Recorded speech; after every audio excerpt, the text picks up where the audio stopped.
Hello students, आज हम करेंगे class 10th chapter 9 mathematics some applications of trigonometry. इससे पहली वाली वीडियो में मैंने आपको ट्रिग्नोमेट्री से रिलेटेड फॉर्मूलाज को रिवाइज करवाया था जो चैप्टर 8 के थे, इंट्रोडक्शन टू ट्रिग्नोमेट्री। उसमें हमने किए थे trigonometric ratios, trigonometric angles and trigonometric identities.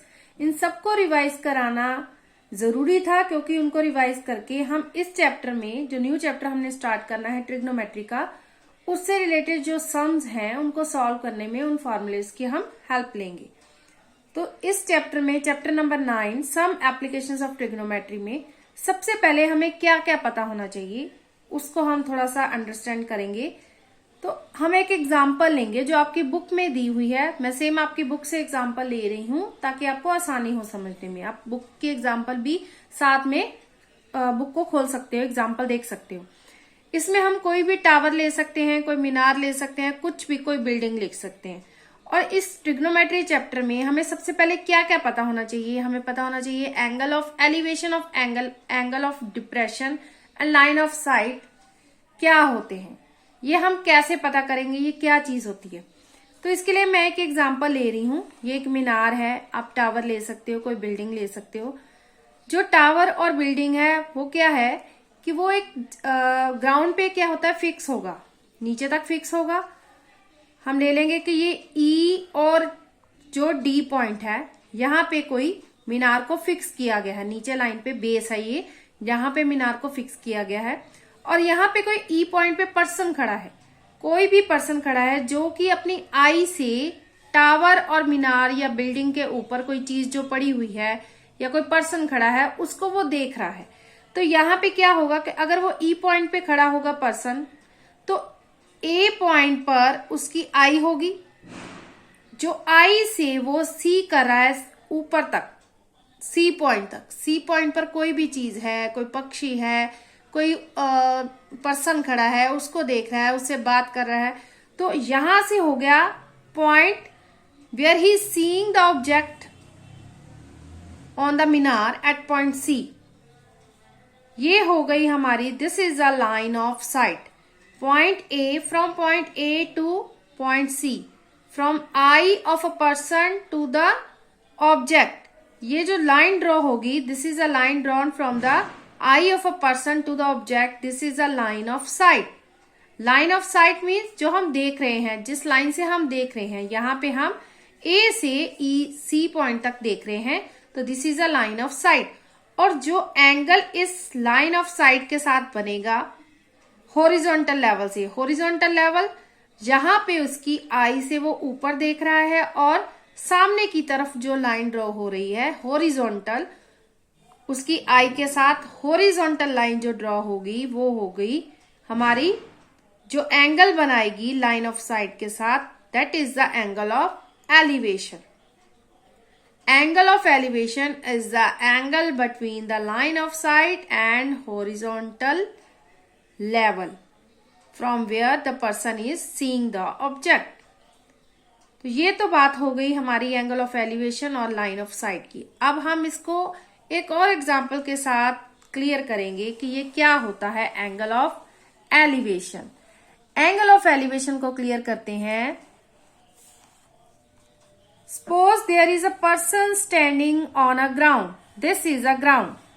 The person is standing on a ground and he is seeing a kite in the sky. वो क्या कर रहा है कि अपनी आंखों से काइट को स्काई पर फ्लाई होते हुए देख रहा है। जहां से जो लाइन है, दो लाइन्स ड्रॉ होंगी, there will be two lines. One will be the line of sight from the eye of the person to the kite और any object, this is a line of sight. And the line drawn from the eye, straight line जो हम draw करेंगे ground level पे, ground के साथ, this will be the horizontal level. And the angle drawn between the line of sight and the horizontal level is the angle of elevation from where the person is seeing the object. जहां से जो person object को सी कर रहा है और object और आई का जो कॉन्टेक्ट है, जहां से जो लाइन ड्रॉ हो रही है, this is a line of site, this is an object, this will be the angle of elevation and this is the horizontal level. Horizontal level हम वो वाला ले रहे हैं जहां से हमारी आंख है, जहां से वो आई से वो देख रहा है। एक आ जाएगा वहां से हॉरिजॉन्टल लेवल और एक आएगी लाइन ऑफ साइट, और ये होगा जो ग्राउंड लेवल है, जहां से जो पर्सन खड़ा है। हम नॉर्मली जो सम करेंगे, एक्सरसाइज में भी जो सम करेंगे, हम सभी को हॉरिजॉन्टल लेवल को ऐसे ही सीधा लेके चलेंगे। ये नहीं कि हम उस बिल्डिंग को ग्राउंड लेवल अलग शो करेंगे या हॉरिजॉन्टल लेवल अलग शो करेंगे। हम इसको सिर्फ हॉरिजॉन्टल लेवल लेकर ही सीधा सम को सॉल्व करेंगे। तो ये तो आपको समझ आ गया कि horizontal level, angle of elevation, line of site. This is the angle of elevation. Elevation angle कब बनता है? जब हम क्या करते हैं, अपना जो हेड है रेज करते हैं ऊपर किसी वस्तु को देखने के लिए। This is the angle of elevation and this angle is the above the horizontal level. जो एंगल ऑफ एलिवेशन होता है वो क्या है कि हॉरिजॉन्टल लेवल से अबव होता है। This is all about the angle of elevation. Next हम करेंगे angle of depression. Angle of depression के लिए हम सबसे पहले इस पिक्चर को समझेंगे। एंगल ऑफ डिप्रेशन क्या होता है? एंगल ऑफ एलिवेशन में क्या होता है कि हम नीचे से ऊपर की तरफ देखते हैं, लेकिन जो एंगल ऑफ डिप्रेशन है उसमें क्या होता है, हम ऊपर से नीचे की तरफ देखेंगे। एंगल ऊपर से नीचे की तरफ बनेगा। जैसे कि कोई भी आप हाउस ले लो, कोई भी पर्सन है जो घर की बालकनी में या खिड़की पर या विंडो पर, जहां भी आप सोच रहे हो कि घर के ऊपर कोई खड़ा है या पीक लेवल पे खड़ा है, वहां से कोई देख रहा है ऊपर से नीचे की तरफ। कोई बॉल है नीचे, कोई ऑब्जेक्ट है, कोई पर्सन खड़ा है नीचे। जो बालकनी में पर्सन खड़ा है वो क्या कर रहा है, नीचे देख रहा है, नीचे ऑब्जेक्ट को देख रहा है, बॉल को देख रहा है, और यहां से उसके आई कांटेक्ट से और ये ऑब्जेक्ट तक जो लाइन ड्रॉ होगी, that will be the line of site. और जो सीधी लाइन ड्रॉ होगी, this line will be the horizontal level. ये क्या होगा, हॉरिजॉन्टल लेवल होगा।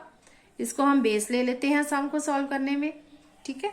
और दैट एंगल, जो एंगल हॉरिजॉन्टल लेवल और लाइन ऑफ साइट के बीच में बनेगा, that will be the angle of depression. Angle of elevation और एंगल ऑफ डिप्रेशन में यही डिफरेंस है कि जो एंगल ऑफ एलिवेशन होता है वो नीचे से ऊपर की तरफ बनता है, और जो एंगल ऑफ डिप्रेशन है वो ऊपर से नीचे की तरफ बनता है। जब ऊपर से कोई नीचे की तरफ देख रहा है किसी चीज को, दैट विल बी द, जो एंगल बनेगा, that will be the angle of depression. The person from where he is seeing the object from top of any building, tower, to the base, to the ground where there is object, and the line made from the eye and object is the line of sight, and this is the horizontal level, and angle made between the two lines is the angle of depression.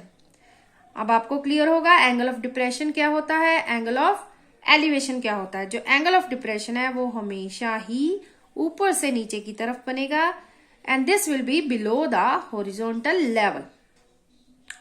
Clear है आपको angle of elevation and angle of depression? जी, आपको clear करना बहुत ही जरूरी है, क्योंकि sums में जब हम पिक्चर्स ड्रॉ करेंगे तो हमें पता चल जाएगा कि एंगल ऑफ डिप्रेशन हम कैसे बनाएंगे, एंगल ऑफ एलिवेशन कैसे बनाएंगे।